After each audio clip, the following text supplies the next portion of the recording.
Hallelujah, praise the lord. దేవునికి స్తోత్రం. దేవుని బిడ్డ రక్షణ మాట పరిశుద్ధ గ్రంథం నుంచి చూద్దాము. అపొస్తలుల కార్యము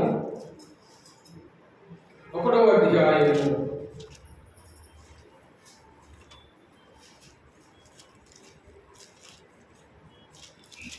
4వ వచనం. ఆయన వారిని కలుసుకొని ఇలాగూ ఆజ్ఞాపించును, మీరు యెరూషలేము నుండి వెళ్ళగా నా వలన వినిన తండ్రి యొక్క వాగ్దానముల కొరకు కనిపెట్టుడు. దేవుడి యొక్క వాక్యం మన వినికిడిలో దీవించునుగాక. ఆమేన్.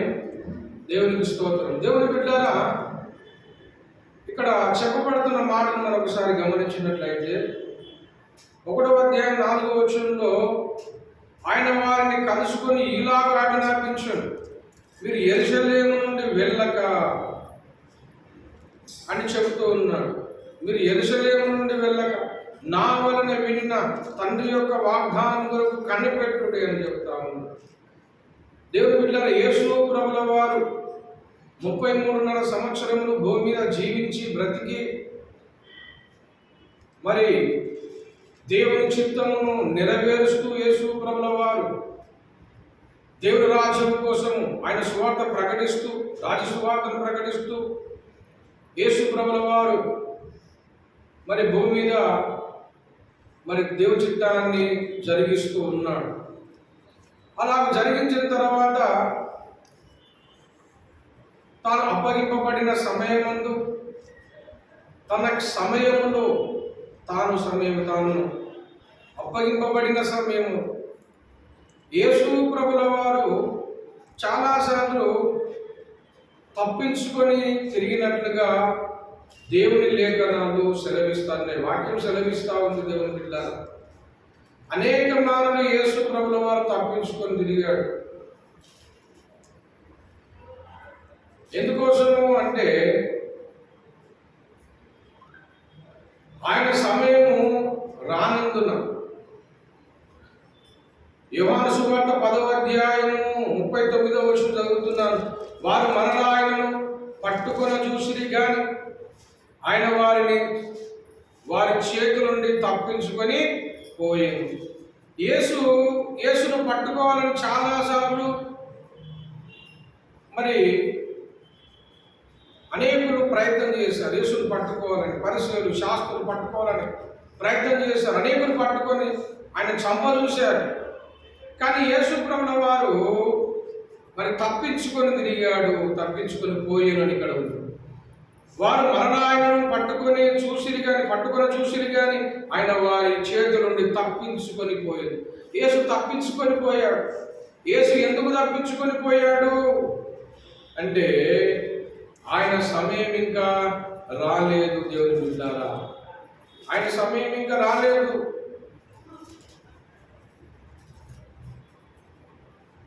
లూకా సువార్త 22వ అధ్యాయం 53వ వచనం. నేను అనుదినము మీ చెంతనే దేవాలయం ఉన్నప్పుడు మీరు నన్ను పట్టుకొనలేదు. అయితే ఇది మీ గడియ అంధకార సంబంధమైన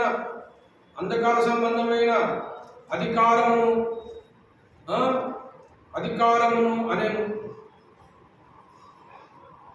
నేను అనుదినము మీ చెంత దేవాలయం ఉన్నప్పుడు మీరు నన్ను పట్టుకొనలేదు. అయితే ఇది మీ గడియ అంధకార సంబంధమైన అధికారం అనేను.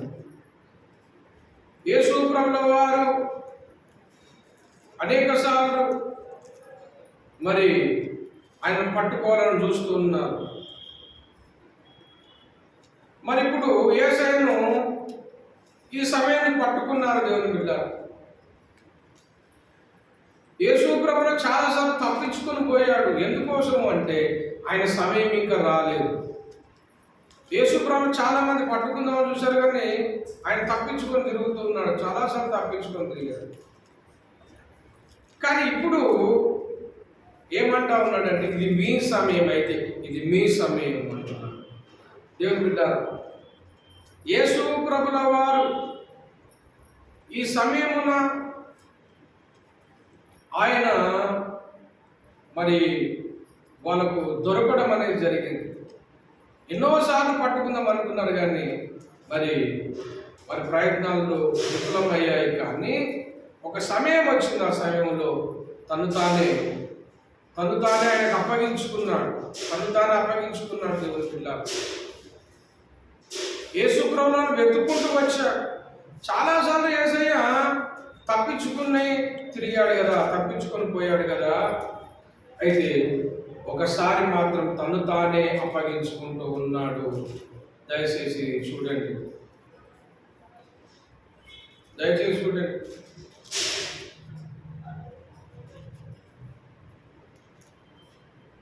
మత్తయి సువార్త 26వ అధ్యాయం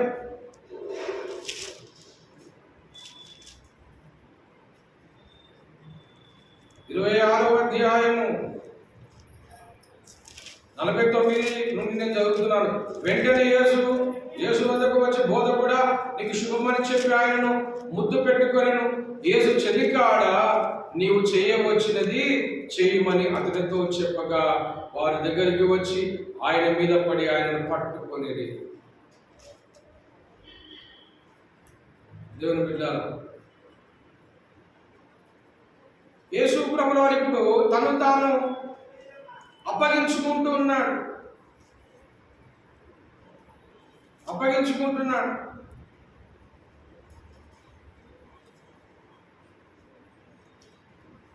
ఇక్కడ వెళ్ళి చూడండి దయచేసి. అక్కడ అంటున్నాడు 50 వచనం, యేసు, చెలికాడా, నీవు చేయవచ్చినది చేయవచ్చి ఏమన్నాడు? యేసు, చెలికాడా, నీవు చేయవచ్చినది చేయమని అతనితో చెప్పాలి. చేయవచ్చినది చేయమని యేసు ప్రభువుల వారు చెప్తున్నాడు. నన్ను పట్టుకోవాలని వచ్చాడు కదా, పట్టుకోండి. ఇక్కడ యేసు ప్రభు తను తాను అప్పగించుకున్నాడు. యేసయ్య అప్పగించుకున్నాడు. 2 విషయాలు మనం గమనించాలి. యేసయ్య కొన్నిసార్లు తప్పించుకొని తిరిగాడు, ఇప్పుడేమో తను అప్పగించుకున్నాడు. కనుక దేవుని బిడ్డలారా, యేసు ప్రభువు వారు భూమి మీద బ్రతికి 3.5 సంవత్సరాలు ఉండి సేవ చేసిన తర్వాత మరి తను చేయవలసిన కార్యక్రమం అంతా, దేవుడు చెప్పిన చిత్తం అంతా నెరవేర్చిన తర్వాత, సమాప్తమైందని యేసు ప్రభువు చెప్పిన తర్వాత తను తానే అప్పగించుకున్నాడు. యేసయ్య తను తాను అప్పగించుకొని సిలువ వేయబడ్డాడు. తన ప్రాణం శిలువలో అర్పించాడు. సర్వమానవాళి కోసం తన ప్రాణం బలిగా ఇచ్చి, తన రక్తమును గార్చి, సర్వమానవాళి విమోచన కోసం తన రక్తము శిలువలో గార్చి ప్రాణమును పెట్టి ఆయన మరణమయ్యాడు. తన ప్రాణం అప్పగించాడు. తన ప్రాణం అప్పగించి సమాధి చేయబడి 3వ దినమున తిరిగి సమాధి నుంచి లేచాడు. 3వ దినమున లేచాడు యేసు ప్రభువుల వారు. లేచిన తర్వాత దాదాపు 40 మందికి, 500 మందికి కనబడ్డాడు. 40 రోజులు కనబడ్డాడు. అప్పుడు తాను అహరోణమైపోతున్న సమయంలో మరి తన శిష్యులకు చెప్తూ ఉన్నాడు. దేవుని బిడ్డలారా, యోహాను సువార్త అపోస్తలుల కార్యము 3వ అధ్యాయము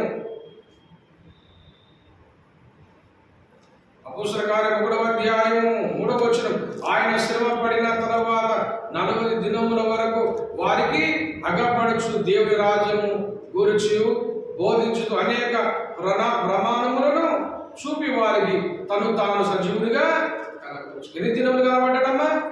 40 దినములు అగపరుచు అన్నాడు. 40 దినములు కనబడ్డాడు. దాదాపు 500 మందికి ఆయన దర్శనం ఇచ్చాడు. ఎమ్మాయి మార్గంలో కనబడ్డాడు. చాలా మంది గుర్తుపట్టలేదు. మరణించాడు, సిలువ వేయబడ్డాడు, సమాధి చేయబడ్డాడు, 3వ దినం లేచాడు. లేచి తన శిష్యులకు చెప్తూ ఒక మాట సెలవిస్తున్నాడు. ఏంటంటే 4వ వచనం మనం చదివిన మూల వాక్యంలో అంటాడు, ఆయన వారిని కలుసుకొని, శిష్యులను కలుసుకొని ఒక మాట చెప్తా ఉన్నాడు. వాళ్ళకి ఆజ్ఞాపిస్తున్నాడు, మీరు యెరూషలేములో నుండి వెళ్ళక నా వలన వినిన సంగతులను, నా వలన వినిన తండ్రి యొక్క వాగ్దానం కొరకు కనిపెట్టు. మీరు యెరూషలేము నుండి వెళ్ళొద్దు అన్నాడు యేసు ప్రభువు. తన శిష్యులకు చెప్తున్నాడు, మీరు యెరూషలేములో ఉండాలి, యెరూషలేములో కనిపెట్టండి, యెరూషలేమును విడిచి వెళ్ళొద్దు. ఇప్పుడే ఏదో చేస్తామని, సేవ చేస్తామని, ఇంకేదో చేస్తామని మీరు బయటికి వెళ్ళదు, యెరూషలేములో ఉండండి, యెరూషలేములో కనిపెట్టుకోండి అని చెప్తున్నాడు. ఎందుకో తెలుసా దేవుని బిడ్డలారా, దేవుడు సమయం వచ్చిన దాకా ఎవరికి ఆయన దొరకలేదు, తప్పించుకొని తిరిగాడు. సమయం వచ్చినప్పుడు తను అప్పగించుకున్నాడు. ఆ విధంగానే ప్రతి మనిషికి పట్ల దేవుని చిత్తం ఉంటుంది, ప్రతి మనిషి పట్ల దేవుని ప్రణాళిక ఉంటుంది. అదేవిధంగా ప్రతి మనిషి తాను సిద్ధపడవలసిన విధానం ఉంటుంది, సిద్ధపడవలసిన సమయం అంటూ ఉంటుంది. రెండు విషయాలు గమనించాలి. దేవుడు వాడుకునే సమయం అంటూ ఒకటి ఉంటుంది, తర్వాత దేవుడి చేతిలో వాడబడడానికి మనం సిద్ధపడవలసిన సమయం ఉంటుంది. ఈ రెండు విషయాలు గమనించాలి. దేవుడు వాడుకునే సమయము ఒకటి ఉంటుంది, దేవుడు వాడుకోవడానికి మనం సిద్ధపడవలసిన సమయము ఒకటి ఉంటుంది. రెండో ఉంటాయి. దేవుడు వాడుకుంటాడు ప్రతి ఒక్కరిని అనేది సత్యము. అయితే దానికన్నా ముందు ఒక విషయం చేయాలి అంటే మనము సిద్ధపడవలసిన అవసరం. సిద్ధపడాలి. మీరు యెరూషలేము నుండి వెళ్ళక అన్నాడు. ఎందుకో తెలుసా? మీరు సిద్ధపడాలి. ఏ విధంగా సిద్ధపడాలి అంటే, మీరు మేడగదిలో కనిపెట్టాలి. మేడగదిలో పరిశుద్ధాత్మను మీరు కనిపెట్టాలి. మేడగదిలో పరిశుద్ధాత్మ శక్తి మీరు పొందాలి. మేడగదిలో 120 మంది శిష్యులు, 12 ఇంకా కొందరు కలిసి ఇంచుమించు 120 మంది మేడగదిలో ప్రార్థన చేస్తూ సిద్ధపడ్డారు. ఎప్పుడైతే ఆ మేడగదిలో 120 మంది సిద్ధపడుతూ ప్రార్థన చేస్తూ ఏక మనసుతో, ఏకాత్మతో అందరూ కనిపెట్టి ప్రార్థన చేస్తున్నారు. యేసయ్య అన్నాడు, మీరు యెరూషలేమును విడిచి వెళ్ళక తండ్రి వలన పొందిన వాగ్దానమును కనిపెట్టండి. మీరేం చెయ్యాలో కనిపెట్టండి. మీరే విధంగా సిద్ధపడాలో కనిపెట్టండి. దేవుడు మీ పట్ల ఏ చిత్తం కలిగి ఉన్నాడో కనిపెట్టండి. ఏ విధంగా సేవ చేయాలో కనిపెట్టండి. ఏ విధంగా ముందుకెళ్లాలో కనిపెట్టండి. ఏ పని చేయాలో కనిపెట్టండి. కనిపెట్టేంత వరకు, సిద్ధపడేంత వరకు మీరు యెరూషలేము విడిచి వెళ్ళొద్దన్న. ఆ ప్రకారమే శిష్యులు ఇంకొంతమంది 120 మంది మేడగదిలో కనిపెట్టారు. పరిశుద్ధాత్మ అభిషేకం పొందారు. పరిశుద్ధాత్మ అభిషేకం 120 మంది మీకు ఆ మేడగదిలో దిగి వచ్చినప్పుడు వాళ్ళందరూ కూడా ఆత్మశక్తితో నింపబడ్డారు, పరిశుద్ధాత్మ అభిషేకంతో నింపబడ్డారు, అగ్ని అభిషేకంతో నింపబడ్డారు. ఎప్పుడైతే పరిశుద్ధాత్మ అభిషేకంతో నింపబడ్డారో అప్పుడు వారు గొప్ప అద్భుత కార్యాలు దేవుడు చేయించుకున్నాడు. దేవునికి స్తోత్రం కలుగును గాక. ఎప్పుడైతే పరిశుద్ధాత్మ అభిషేకంతో నింపబడ్డారో పేతురు ఒక్క రోజున అభిషేకముగా కలిగిన వర్తమానము చేత, పరిశుద్ధాత్మ శక్తి చేత పేతురు నిలబడి ప్రసంగం చేశాడు. ఇంచుమించు 3000 మంది రక్షణ పొందారు. సంఘములో చేర్చబడ్డారు. మొదటి ఆత్మ సంఘముగా ఏర్పరచబడ్డారు. పరిశుద్ధాత్మ వారి మీదకి వచ్చిన గొప్ప కార్యం జరిగినాయి. దేవుని బిడ్డలారా, తర్వాత అంటాడు 8వ వచనంలో, 8:1 అపోస్తలుల కార్యములు 8:1 అంటాడు చూడండి, ఆయనను పరిశుద్ధాత్మ మీదికి వచ్చినప్పుడు మీరు శక్తిని పొందెదరు గనుక మీరు యెరూషలేములోను యూదయ సమరయ దేశంలో అంతటా బూది గంతల వరకు నాకు సాక్షులై ఉందరని వారితో చెప్పారు. పరిశుద్ధాత్మ మీ మీదికి దిగి వచ్చినప్పుడు మీరు శక్తి పొందుతారు గనుక మీరు యెరూషలేములో, యూదయలో, సమరయలో దేశమందంతా కూడా బూది గంతల వరకు మీరు నాకు సాక్షులై ఉంటారు. ఎప్పుడైతే పరిశుద్ధాత్మ అభిషేకమును పొందుతారో అప్పుడు మీరు గొప్ప కార్యాలు జరుగుతాయి. అప్పుడు యూదయ సమరయ దేశమంతా కూడా మీరు వెళ్ళి సేవ చేయండి. అప్పుడు వెళ్ళండి. అభిషేకం పొందిన తర్వాత వెళ్ళండి. కనిపెట్టిన తర్వాత వెళ్ళండి. దేవుని బిడ్డలారా, ఈనాడు నేను ఒక తలంపు మీతో పంచుకోవాలని ఆశపడుతున్నాను. ఏంటో తెలుసా? దేవుడు నిన్ను వాడుకోవాలి అంటే ఒక సమయం ఉంటుంది. దేవుడు నిన్ను వాడుకోవాలంటే ఒక సమయం ఉంటుంది. దేవుని చేతులు నువ్వు వాడబడాలంటే సిద్ధపడవలసిన సమయం ఉంటుంది. దేవుడు వాడుకుంటాడు. వాడుకోనక ముందు నువ్వు కనిపెట్టాలని మనం నేర్చుకోవాలి. ఎక్కడ కనిపెట్టాలి? ప్రార్థనలో కనిపెట్టు, వాక్యముతో నింపబడుతూ కనిపెట్టు, ఏకాంత ప్రార్థనలో కనిపెట్టు, సహవాస ప్రార్థన కనిపెట్టు, దేవుని సేవలో పరిగెత్తుతూ కనిపెట్టు, దేవుని కోసం పనిచేస్తూ కనిపెట్టు. సోమరిగా ఉంటే దేవుడు నిన్ను వాడుకో.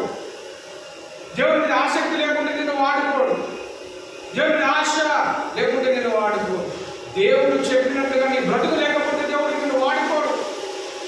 దేవుడు బిడ్డారా, దేవునికి పైన దేవునికి ఇష్టడుగా, దేవుని ప్రియముగా నువ్వు బ్రతికినట్లయితే దేవుడు నిన్ను ఖచ్చితంగా వాడుకుంటాడు. దేవుని సంతోషపెట్టే బ్రతుకు నీకు ఉండాలి. దేవునికి విధేయత చూపే బ్రతుకు నీకు ఉండాలి. దేవునికి నచ్చేటట్టుగా నీ జీవితంలో నువ్వు కట్టుకున్నట్లయితే, దేవునికి ఇష్టమైన రీతిలో నువ్వు ఉండగలిగితే దేవుడు నిన్ను వాడుకుంటాడు. దేవునికి ఇష్టమైన రీతిలో నువ్వు మలచబడాలి అంటే నువ్వు కనిపెట్టాలి కదా. కనిపెట్టాలి. ప్రార్థనలో కనిపెడుతూ ఉంది. దేవుడితో నడుచుతో కనిపెట్టు. దేవుడితో నడుస్తూ కనిపెట్టు. దేవుడి కోసం ఆశ కలిగి కనిపెట్టు.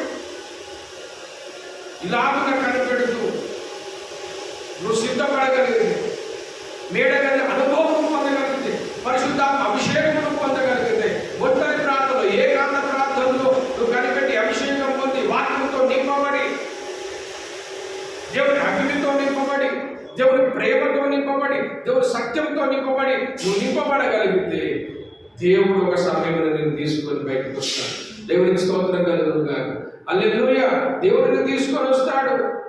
ఆయన తీసుకోవాల్సిన సమయంలో తీసుకొని వస్తాడు. ఆయనకంటే ఒక సమయం ఉంది నీ పట్ల. ఆయనకు ఒక సమయం ఉంది నీ పట్ల. ప్రతి ఒక్కరి పట్ల ఒక సమయం పెట్టాడు. ఆయా సమయంలో దేవుడు నిన్ను బయటకు తీస్తాడు. ఆయన బలిష్టమైన రేఖల కింద నేను హెచ్చించున్నట్లుగా ఆయన బలిష్టమైన రేఖల చాటున దీన మనసు కలిగి ఉన్నాడు అన్నాడు యాకోబు పత్రికలో. దీన మనసు కలిగి ఉండు. ఆయన బలిష్టమైన రేఖల చాటున నువ్వు దీన మనసు కలిగి ఉండు. తగు సమయమున నిన్ను ఆయన లేవనెత్తుతాడు, గొప్ప చేస్తాడని యాకోబు పత్రికలో మనకు సెలవిస్తుంది వాక్యం. ఆ విధంగా దేవుని బిడ్డలారా, మనకందరూ తెలిసిన వాక్య భాగం 127వ కీర్తన చూడండి. 127వ కీర్తనలో అంటాడు, 127వ కీర్తన దేవుని బిడ్డలారా,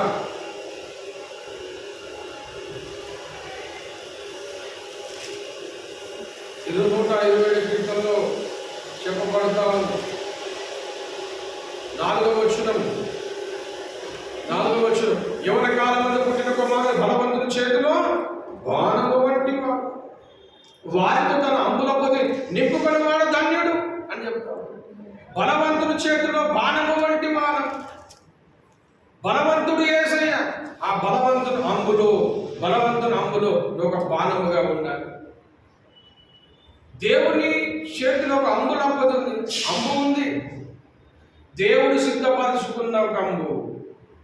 దేవుడు సిద్ధపరచుకున్న అంబులో నువ్వు నేను ఉండాలి. దేవుని అంబులో ఎవరు ఉంటారు? సిద్ధపడని వాడు ఉంటాడా? సిద్ధపడిన వాడు ఉంటాడా? దేవుని అంబులో సిద్ధపడిన వాడు ఉంటాడు. దేవుని కోసం రోషంగా నిలబడిన వాడు ఉంటాడు. దేవుని అంబులో ఏకాంత ప్రార్థన, మోకాల ప్రార్థన, పరిశుద్ధ జీవితం కట్టుకునేవాడు ఉంటాడు. సిద్ధపడిన వాడు ఉంటాడు. రోషం కలిగిన వాడు ఉంటాడు. ఆసక్తి కలిగిన వాడు ఉంటాడు. దేవుని ప్రేమించిన వాడు ఉంటాడు. దేవుని కోసం ఏదైనా చేయాలనే తృష్ణ కలిగిన వాడు ఉంటాడు. అలాంటి వాడిని దేవుడు తన అంబులో పెట్టుకుంటాడు. దేవునికి స్తోత్రం కలుగునుగా. హల్లెలూయా. దేవుని అంబులో ఉంటాడు. దేవుని అంబులో ఉండడానికి కూడా మామూలు విషయం కాదు. దేవుని అంబులో ఉండాలంటే మామూలు విషయం కాదు. ఎవరు పడితే వాడు అంబులో ఉండడు. ఆయన అంబులో ఉండాలి. ఆయన వాడుకున్న పాత్రగానే ఉండాలంటే అంతకుముందు నువ్వు కనిపెట్టి సిద్ధపడవలసిన అవసరం ఉంది. అలాగున నువ్వు సిద్ధపడగలిగితే ఆయన అంబులోనే ఉంటావు. అంబులోనే ఉంటావు, కనపడకుండానే ఉంటావు. కానీ తగు సమయం ఉన్న ఆయన నేను తీస్తాడు బయటికి. దేవుడి స్తోత్రం కలుగుతుంది. హల్లెలూయా. యేసయ్య వదిన ఆ బాణము తీస్తాడు. అవసరమైనప్పుడు తీస్తాడు. తగు సమయంలో తీస్తాడు. సరైన సమయంలో తీస్తాడు. అప్పటి వరకు నువ్వు అంబులోనే ఉండాలి. అన్ని విద్యలు నేర్చుకొని ఉండాలి. మోషే వల్ల సకల విద్యలు ప్రాముణ్యత కలిగి ఉండాలి. పౌలు వల్ల ప్రాముణ్యత కలిగి ఉండాలి.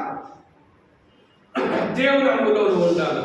అప్పుడు ఉన్నప్పుడు అవసరమైన సమయమున వీడు నాకు కావాలి, ఇలాంటి వాడు కావాలి, ఈ తరంలో కావాలి, ఈ కాలంలో కావాలి, ఈ సమయానికి కావాలని ఎవరెవరు ఏ సమయంలో అవసరమో ఆ అంబులో నుంచి నిన్ను నన్ను ఒక సమయంలో తీస్తాడు బయటికి.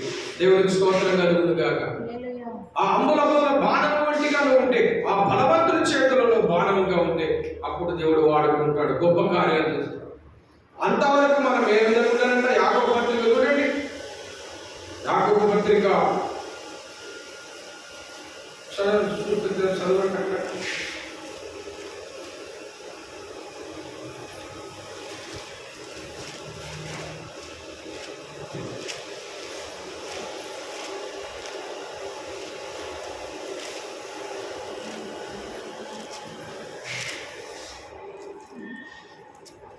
దేవునికి స్తోత్రం కలుగును గాక. దేవుని బిడ్డలారా,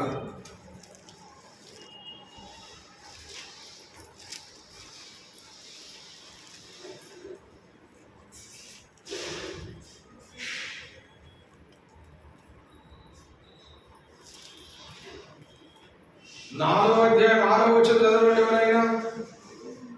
4:6.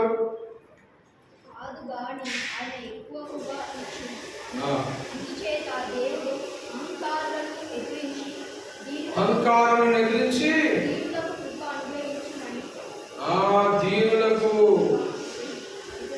దీనులకు ఏం చేశారంటే ఆయన చదవండి, కృప అనుగ్రహించును. అహంకారాన్ని ఎదిరించి దేవుని మాట వినకపోతే వారిని వాడుకోడు బాబు. తర్వాత 1 పేతురు 5వ అధ్యాయము 5వ అధ్యాయం